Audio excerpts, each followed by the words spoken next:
444, a site for a church was granted at Armagh by Dare, the chieftain of the district. It was in a valley at the foot of a hill, but the saint was not content. He had special designs in his heart for that district, and at length the chieftain told him to select in his territory any site he would deem most suitable for his religious purpose. St. Patrick chose that beautiful hill on which the old cathedral of Armagh stands. As he was marking out the church with his companions, they came upon a doe and fawn, and the saint's companions would have killed them for food, but St. Patrick would not allow them to do so.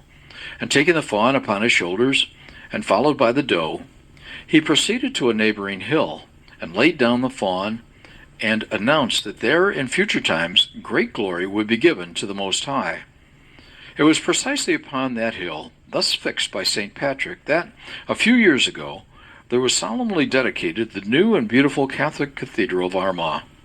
A representative of the Holy See presided on the occasion, and hundreds of priests and bishops were gathered there, and indeed, it might truly be said, the whole Irish race on that occasion offered up that glorious cathedral to the Most High as tribute to their united faith and piety, and their never-failing love of God.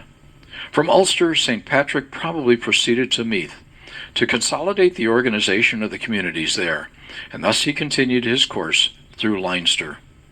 Two of the saint's most distinguished companions, St. Auxilius and St.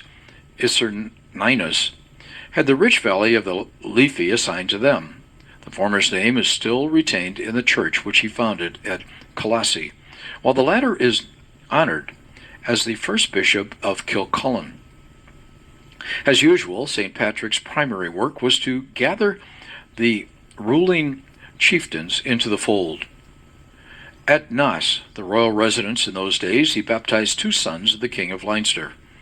Memorials of the saints still abound in the district, and ruins of the ancient church which he founded, his holy well, and the hallowed sites in which the power of God was shown forth in miracles.